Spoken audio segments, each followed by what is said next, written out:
Thank you to RSF1090 for their generous donation on Patreon. If you would like to join them in their generosity, the link to my Patreon page is in the description. Hello everyone, my name is Deckerlink, the trained unprofessional, and welcome back to the Hayseed Night. The last episode was 90% encyclopedia, so let's actually do some story stuff, huh? A beast, oh man. I saw a beast! No, you didn't. You just got woken up, but you're scared because you just got woken up. Way to call me an eyesore. I'm telling you, I saw a beast. Oh, man. Oh, those are... Can you click on that and go to the... Oh, man. No, the fucking encyclopedia. Fuck off, man. Go away. What? Oh, that's how you can... Right. Look, I'm not drunk enough for this, so good. This ain't no time to sleep. The beast may be gone, but the Macadar is still out there. Oh my god. Okay. We already read this. Okay, we already read that. The forest out there has come to find me. Okay, bro. You need to calm your shit. And you stop screaming like an idiot and use your brain for a second. See what I mean? He like sings all of his lines. Gets a little old after a while. I knew they'd get to the city one day. Jesus. Okay. Okay, calm your shit, bro. You gotta tell everyone. Oh boy. There are no damn trees around, you dimwit! Oh man, you get mad. Am I supposed to still be the narrator? Because I gave the narrator a voice for these in-between bits. But I don't want to.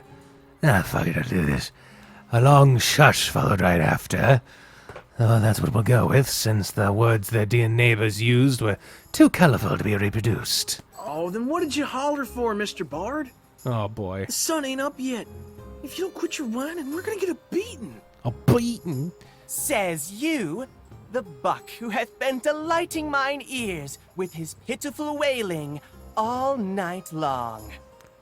It's a little unbearable, ain't it? Say what? You've been talking in your sleep again. Oh, my headphones fell off. No. Ooh, we got multiple choices. Not my fault, but the beast or sorry. This is angry outburst. Let's just be happy. Well, slap my head and call me silly. I'm so sorry, Mr. Bard. I forgot we were an heirloom for a moment there. But no more. I'm gonna make sure to keep my dreams dead silent from now on. Uh-huh. That's what you said last time. Can't a deer have a hangover in peace for once? You know that I'd move away if I could, but... Uh-oh. Don't sweat it, kid. Once you're faring better, you'll take us both out of our misery. That's not a good phrase. Wait. Fair? Fair. Fair. Oh, 3. 3? Don't. Oh, because that, it's like, oh god, but because it's 3 brothers. See, we read and now we know things. See, the encyclopedia isn't so bad. Ow. The fire! Oh boy. I swear to Bite, kid, if you keep screaming, I'm going to kill you. Bite. Is that how we were saying it? I have a feeling it's not. Not if they get to me first! And there he goes. And so Ader's heavy hooves stomped the ground with the force of a stampede as he sprinted away, making Yoff regret every decision that led him to suffering this torment. Glad we sorted that out. This fucking expression. Only wide awake now and running as fast as his clumsy hooves would let him, Ader set off to the bazaar. Okay, we didn't have that in the encyclopedia. Oh. Apparently there was a location. Slander District. Yeah, I knew there was more. Alright, Slander District. This is where they currently live. Located in the northeast of Heirloom, Slander District is, simply put, a hill full of cutthroat slums, where the standard laws of property and ownership need not apply. Before the war, it used to be a district populated by Barhan researchers that seeked some peace far from the bazaar or anywhere mildly important, with the sole exception of the great temple of Herub, from which only a gazelle statue remains intact. Oh, so sad. A whole year had come and gone since he'd first stepped foot on the streets of Slander District, the most infamous slums of the capital. A place so heinous that walking there alone at night was considered a suicide attempt. A place where you were in your right to keep a house if you could outlast its previous owner. Where he'd once felt like a poor fawn fearing for his life, now he felt like a poor deer fearing for his life. But at least he actually knew his way around after such a long time avoiding brigands. He had no time to spare worrying about trivial matters such as being robbed or stabbed, but he knew fully well that he was to meet his destiny. The patron's gonna skin me alive! Not exactly the smoothest transition onto the screen, but okay. A destiny which most likely didn't really include being flayed by his dearest employer. Though he can't rule out the possibility of his direct superior whacking him in the head for oversleeping on such an important date. What if she hates me now? Then patron won't have no problem kicking me out. He'll kick me out and keep my skin as a payment. Oh. Nah, that's dumb. Don't kill me anyway. I'm crap. I'm getting some serious Homestar Runner vibes from this dude. So immersed was he in these fatalistic thoughts invading his head that his brain, which was by all accounts mostly made up of sawdust, didn't pay any mind to the path his hooves were following. Oh, he hit something. And so, as is to be expected from someone not heeding the wise advice, look where you're going, he soon met his first obstacle on his way to the plaza. A wall. Oh, poor man. Dear. Oh, here we go. Hips Magoo. In any other place, that soft chuckle would have meant that Ader wouldn't have the benefit of living with his failures alone. In these slums, it could mean that he wouldn't have the benefit of living at all. That was almost impressive. Almost. I truly thought that you were going to run straight through that wall for a moment. Oh, God. The voice got closer by the second, followed by a strangely harmonic tinkling. A melody that danced in his ears and paralyzed his mind, rendering him frozen in a spot at the thought of an incoming murderous lady. Ader shut his one remaining eye and held his breath deeply, knowing that it would be his last. Not dead yet. Still not dead. How come he was still alive? That's just rude. Between his blurry sight and his obfuscating darkness, Ader could barely tell apart the silhouette standing right in front of him. He should have run, he screamed and begged for his life, but instead, he hesitated long enough for a few stray sun rays to wander among the run-down houses, finally casting light upon his foe. Whoa! Whoa! Whoa, that was an animation! Dude, I want to see that again. I want to see it again. Whoa! Whoa! Damn, man. For your And information, there she is. everyone already thinks that Rose are thick-skulled. We don't need another martyr for the cause. Ha! It's funny because she called you an idiot, but she's hot, so she's getting away with it. She's just labeled as haughty. Oy vey. Ader's absolute lack of reaction made her mocking smile falter. To be fair, he had indeed left a sizable hole in the wall he just crashed against, but that was hardly the cause of his sudden drop in mental speed. Are you okay? Oh boy. Ader nodded, though he hadn't really heard the question. Oh, there's a hand. Sensing this, the mysterious lass extended a soft hand towards him in an amiable gesture. Just be nice. Don't play it cool. Take her hand. Oh, yeah. This What hand. are those? The hand size difference. I know they're short. Please don't stare. Talk about his horns. That she's talking about his hands. What kind of nonsense is that? I'd never seen hands like those before. My hands? You like my hands? You're in the hands now? Were you born with them? How much weight can you lift? Can you use tools at all? Or wear a shirt? What's wrong with your neck? Is that a hood or a scarf? I love the pattern, by the way. Oh, it's fun banter here. So? I'm sorry, ma'am. What was the question? Oh boy. You? What are you supposed to be? Oh! Well, I'm just your run-of-the-mill prairie buck, ma'am. Just, my mom gave me shovels for hands and a gourd for a neck. They're better for work in the fields. Oh boy. Oh, come on. I want the actual story. You want the boring bits? Okay. See, I used to be all big and strong. But then I come to the city, and what do you know? Food ain't so easy to come by. I was so hungry that I'd even eat the rocks in the street. Oh boy, that's and not I'd go good to for bed you. hungry one night, and another, and I keep on starving till I end up 2 meals short of turning into a walking pile of bones. Except for my hands. They just won't get. And they're for real heavy, let me tell you. Mm-hmm. So, that's the gist of it. You want to hear about my neck, too? Or my name, at least? Mm-hmm. The girl's eyes narrowed as she stared at Ader. He fixed his gaze on his hands, considering the strange path the conversation had taken. So, what you are saying is that you used to be plump? Plump.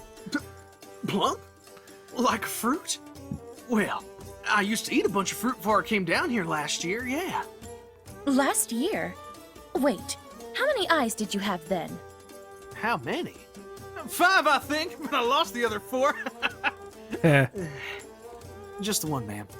I knew it. You've changed a lot, but it's you.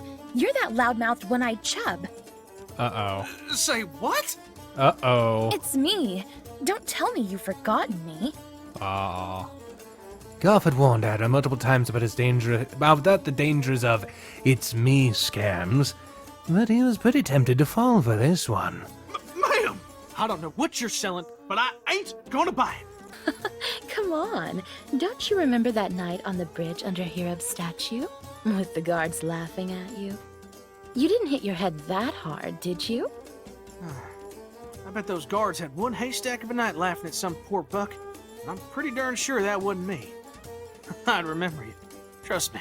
Mm-hmm. It was a pretty long time ago, but It was a year. wait, I know. She bit her lip just long enough to make Ader lose his need to understand the situation anymore. Come closer. Oh my. Oh. Who, me? Almost asked the deer.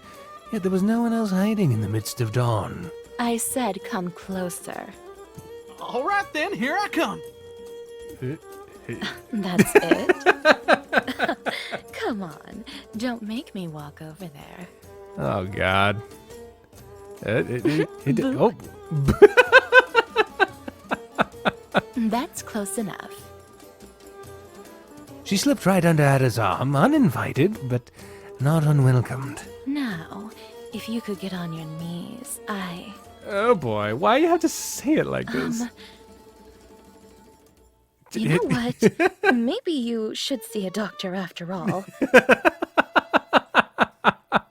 Joseph! There you are! Oh, boy. Oh, someone's yelling. Ugh, give me a break. In less than a blink, her smile was back on her face as she turned to face the voice in the distance. Oh, boy.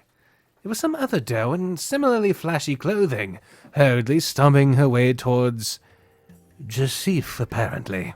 You called? We've been looking everywhere for you! Ader just like, I'm out. Bye. And so you found me. Congratulations. Now, if you don't mind... Miss Rochelle's had us searching for hours! She wants you back immediately! Uh-oh. Well, I'm kind of busy, so... Would you be so kind to go tell her to find someone else to bother while I catch up with my friend here?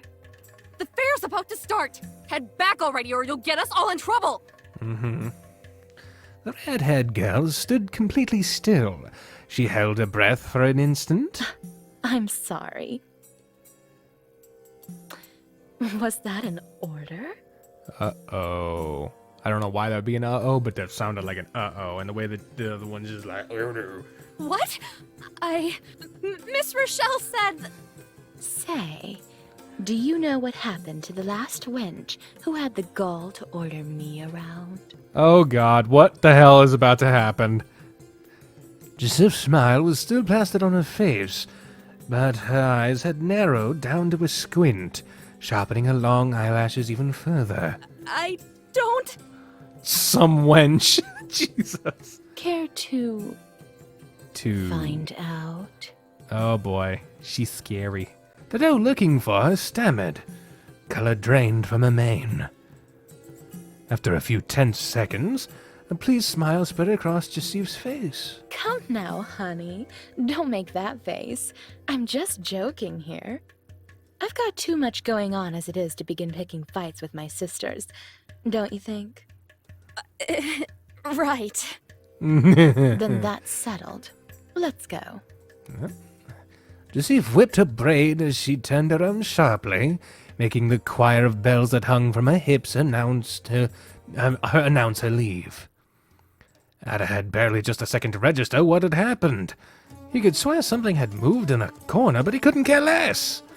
The finest lass he'd laid eyes upon in his whole life was about to disappear, and she seemed to have forgotten all about him. Facing the prospect of never seeing her again, he tried at the very least to catch up to introduce himself formally. Wait, Oh, uh-oh. Yes? No. But as Ader was about to speak, he had the same feeling of missing something. Oh, is he what? Checking out her ass? Why did you zoom down? And so, as his gaze drifted following her back once more, he noticed something else moving behind her derriere. Something long, like a whip, ending in a red tuft of fur at her tail. Something that most definitely didn't look like a cervine tail. Confused, his eyes quickly traveled from the zone where her back lost its name to the top of her head. Praying. Wishing. Desperately hoping he wouldn't find what he found sprouting from the top of her red head. Horns. Coiled black baron horns, longer than his own rack. Ader had to hold back a yelp. He'd been so distracted by the rest of her features that... No way, I wasn't looking at her, Ader yelled internally. Beads of sweat began falling from his temples as his face became even more flustered. There's no way, But as if meaning to aggravate his inner turmoil, Joseph smiled one last time with a mischievous glint in her eyes. Don't worry. I'll see you around. Handsome. Ooh, handsome. Ader was so many things. He was goofy, he was loud, he had a smile that could light up a whole town. He was gigantic, and yet, if there was a thing he'd never call himself, it was, no doubt, handsome. After all, a buck's worth may as well be as large as his horns are, and his were, well, tiny, almost childlike. So that offhanded compliment, that mere insinuation that someone else found him actually good-looking made his heart flutter. And by flutter, I mean it may as well have burst out of his chest right then. So, for just 1 second, he forgot that the lady in front of him was horned. For a moment, he forgot all the things he'd heard about gazelles. His face turned red. His jaw came loose. Had he been able to articulate, he'd have found he'd completely forgotten the ability to talk. He still knew how to do one thing, though. Run. The only option. And away. Okay. Oh, geez, wordless heartbreak. This time his shame was stronger than the wall. Wait, what? Stop right there. What was that last bit? Uh-oh. The bit about the wall or the Oh, I see. Ruminants haven't always been so successful at living together as they are now. Wars, gods, horn shape. Oh, the excuses to be different used to make a lot more sense to mortals back then. No, I know that, but there's no way the knight would have thought something so awful. Ader was a young, insecure stag in a time when every roe felt the need to deny having a single drop of Bahan blood in their veins. Why would he think any different? Why wouldn't he? That's the point, isn't it? That he was different from the rest. How could he believe any of that crap? How should I know? I never had anything against gazelles. Sounds like you weren't a whole lot bothered by those who did, though. Oh, sound like Facebook arguments. You're right. I wasn't. I just thought that there always had to be someone to punch down on. And I spent all my energy making sure that that would never be me. That was the world as I saw it, and I never hoped it could be any different. Never wanted it to change. Ader, though, I think he never meant to do that to anyone. I think he just hadn't realized that there was more to the world than the fears he had been raised with. He had to butt heads with more than one type of wall in his life. I could be wrong, of course.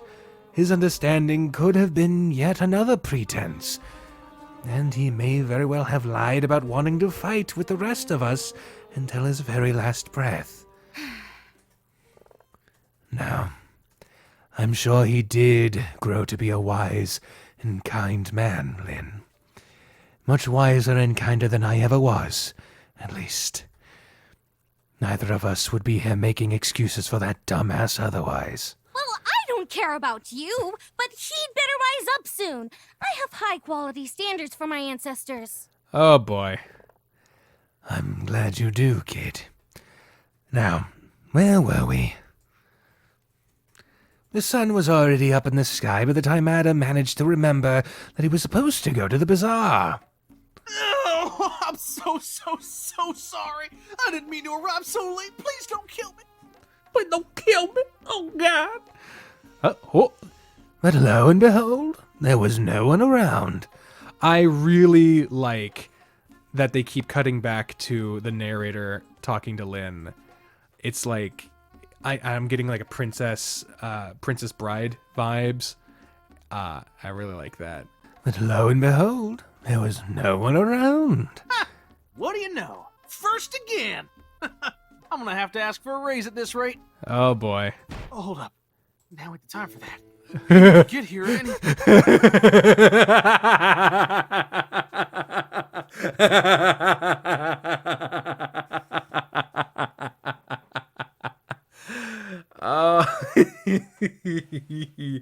Fucking the glowing eye you could see just for a brief moment. Oh. Gotcha. You're gonna end up giving someone a heart attack if you don't quit sneaking up on people like that, you know. Ah, there they are. Right. Don't you think for a second I forgot I was supposed to prepare the stall. No, ma'am. But, you know, days are getting longer, and it's harder to sleep at night, and streets are real crowded, and... Excuses. Ana's silent glare told him that she didn't believe a single word, but she didn't care enough to pry either. Hey now! Quit giving me that look, missy. You got here late, too. You got here late, too. Oh, God. I fucking love Ana's expressions. And more encyclopedia! Here we go! Ana. Oh, look at the fucking sketches. Tessana, known as Boss. A huge variety of insults related to her hair color. Age, no one actually counted. Species and birthplace are unknown. Ana is quite simple. Simple, not in the sense of being simple-minded, no. She just has her own priorities in life. Communicating is not one of them. Her father, the merchant, took great care in teaching her to write and read. but she prefers to spend her time doing more practical stuff, such as smashing things in her forge, or faces. She pointed at her hair. Drops of silvery green water were dancing on her tips, painting the ground beneath them. How is it my fault that you were busy dyeing your hair? Leaving him... God, I love her expressions. Leaving him with that perfectly valid question unanswered, she walked back to pick up a big bag she'd left a few steps away. She lifted it up with a single hand and then headed toward the stall, closely followed by Ader. It was about time that they began working. A sudden thought popped up in Ader's mind as he helped her set up the carpet. So, how come the patron ain't here? It just gonna be the two of us today? Aina simply shrugged. You won't tell your pa I got here late, right, boss? God damn it, I love the expression so much. Oh, shit! She punched his arm with such strength that she almost made him fall sideways. Ow! What did I... Oh, Yeah. oh, tail.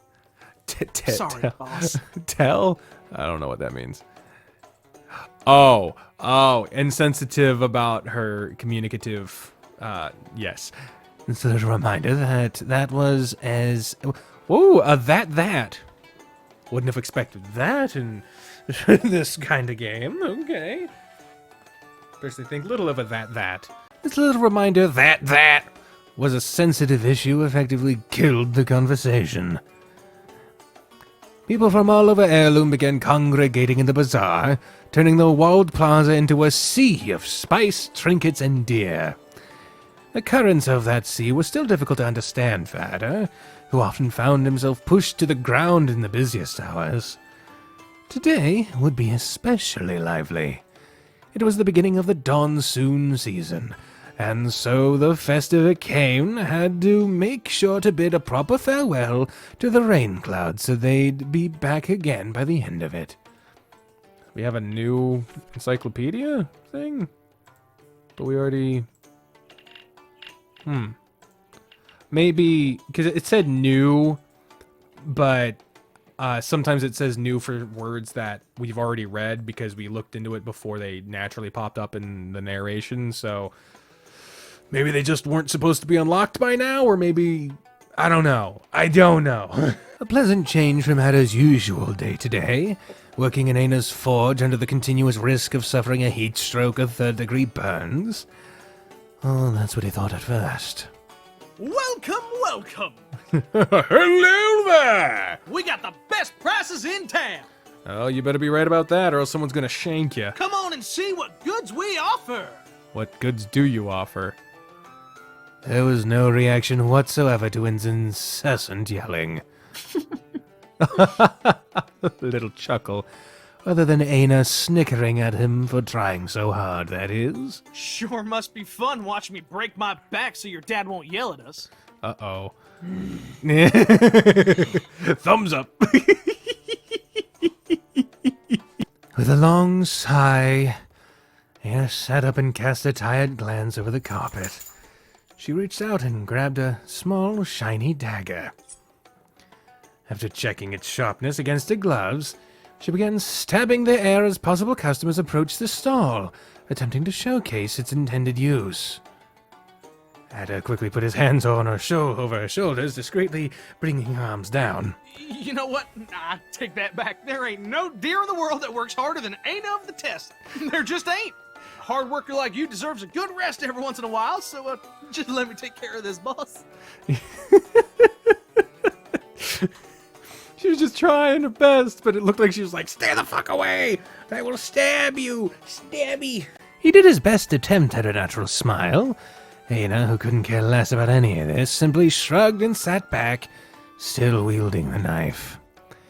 She let her hands fall on one of the stones that paved the bazaar and effortlessly tore it from the ground, deciding that it'd serve better as a sharpening tool. You do you. Yeah. Ooh, nice picture. Is that fucking Goofy in the background? What the hell? It was best to leave the issue alone. Ader had figured out quite some time ago that Aina was a creature of habit, and her habits included steadfastly refusing to put any effort into anything she didn't care about. But it never really bothered him at all. There was something fascinating about watching her get completely absorbed by whatever task she had chosen to focus on, really. Ader never quite had that level of dedication to his craft, if he even had one. She could hammer tirelessly at a single hunk of metal for hours at a time if the piece required so, all while judging Ader's every move with the same intensity. She was just as capable of sitting in a corner and glaring away the hours while she sank deep into her own imagination. That's why he immediately knew something was off when she turned her face away from the dull knife of her own accord. Huh? What's wrong, boss? Wait, is that... Oh, no. Don't tell me he's coming this way! Uh-oh. Oh, what the hell? Okay, I don't know these people. They're new. Aina wasn't going to tell him either way, but coming this way, he was. He, being Ader's worst one-sided nightmare. The almotation of Heirloom's sock. What? Tailored the treasurer, followed by his pale retinue. A lot of words I don't know in this sentence. Ader didn't even have time to yelp before the merchant among merchants politely announced his presence with an ancient greeting. To Sakirmat, Miss Tess. I'm aware of how hectic the stall must be today, so I won't keep you long. Will you not now? Oh my. I simply realized what a rare occasion it is to see you out in a crowd, so I thought I would take a moment to come and pay my respects to you. I hope you'll find some solace seeing a familiar face among the hustle and bustle. This guy is so full of it, I can smell it from here. Huffing. Oh, Jesus, you're pulling a knife on him! Aina's eyes turned sharply away from Taylid, closely accompanied by the tip of a knife. The stag's head followed the motion, only to find the eerily immobile set of deer waiting by his side. I understand the apprehension you feel towards my company, but I'm afraid these are the only escorts I can ever trust with my back anymore. It's a dangerous world out there for people like me. Is it now? Speaking of which, where's your father? Has he considered my latest proposal? Or will I have to send any more of my people his way? Uh-oh. Ader didn't miss the way Aina's fingers clenched around the dagger she was sharpening. There's... I love the little pictures. Come up with an excuse or distract him. I don't like the panic options. Let's go with distract him. Holy whores! Check out that Buck's grapevine, boss! It's gotta be the biggest tree I've seen in my life from root to branchlets. Darn! That shrub's worth a fortune, I'm telling you. And trust me, I'm Chanchurian born and raised. I know a thing or two about giant trees. Sanjurian? Jesus. Did that work? Aina didn't bat an eye at the interruption, while Taylor didn't even seem to hear him. The bizarre staring contest remained strictly a two-person business. Okay, well, can we try the excuse? Maybe that'll do something? Oh, 3! We completely forgot what day it is, boss. Look how low the sun's already. What you burning daylight for? Ain't it time to do that thing you had to do? You know, that thing? The thing with the stuff? Oh, God. Thing with the stuff. To say that Aina had no clue of what Ader was trying to do would be a vast understatement. It would imply she had ever considered that Ader had enough wits to draw plans, or that she had the social acumen to pick up on them to begin with. In any other moment, perhaps, our protagonist would have realized just how much she had in common with his boss. Right now, however, he couldn't help but fear the strange talent both Aina and Taylor had for ignoring his interruptions. Right. Well, I don't want you feeling like a wet shoe on our carpet most of the but you may want to go gut someone else for the time being. Aina's for real busy today, and it don't look like the Patriot's planning to honor us with his presence, so, Uh-oh. Ader needn't do anything more remarkable than put a hand on Aina's shoulder to make Taylor shoot a look in his direction at last. Oh, God! It was but a brief glance. A glance best reserved for a slug crawling up your leg. A glance so scalding that it could make weeds wilt and crumble to dust within seconds. The kind of glance that would normally precede the untimely death of an elongated yellow stag. As Ader's luck would have it, however, the recognition set in the merchant's gaze just at the right moment. An unsettling half-smile formed in his face instead. Ah, yes. I remember you now. Geoff's little paramour. The oversized one-eyed fawn that wanted to be a knight. 1 Durandun for a full set of armor was what you requested, if I'm not mistaken. Nope. Yep. Sir, I'd never dare say you're mistaken, but I doubly not dare say so when it comes to numbers. Imagine it. Poor farm boy could barely count trying to tell the Taylor how money works. Darn, just thinking about it cracks me up. Oh, God. No, sir, I can't. I just can't believe for one moment the most famous loner in all of Heirloom would be so kind to remember a dumb buck's dumb dreams, much less his ugly friggin' mug. Oh, God. Of course. I never forget a face, no matter how weathered or insignificant. Ugh. That'd be remiss of me. Oh, boy. Taylor nodded to him. Fucking trying to hide behind Aina. Taylor nodded to himself thoughtfully, giving Ader a chance to discreetly crawl behind Aina. Despite the yellow stag's desperate inner pleas, Taylor's eyes soon shifted towards him again. Forgive my curiosity. I just can't help but wonder.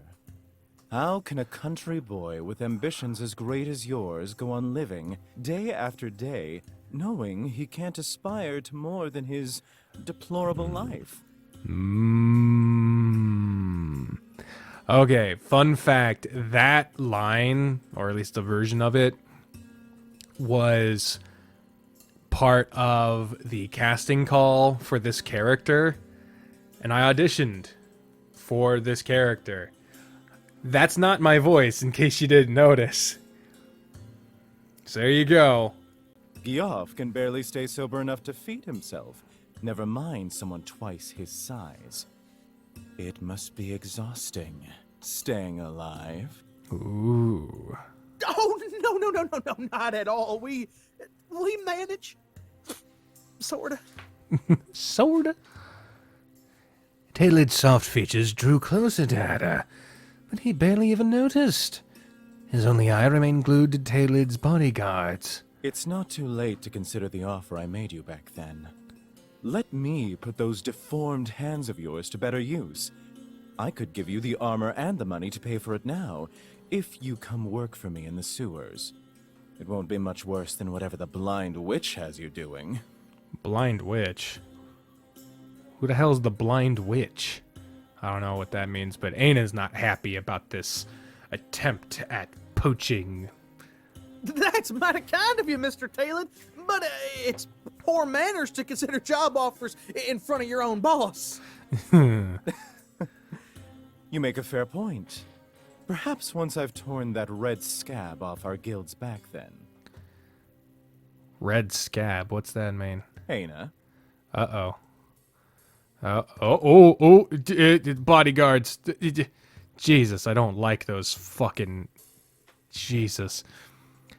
Taylor finished his farewell with a bow, and thus left the moneylender at last, followed by the delayed rhythm of a calcareous march. Ader's body had somehow contorted into being nearly indistinguishable from Aina's at this point.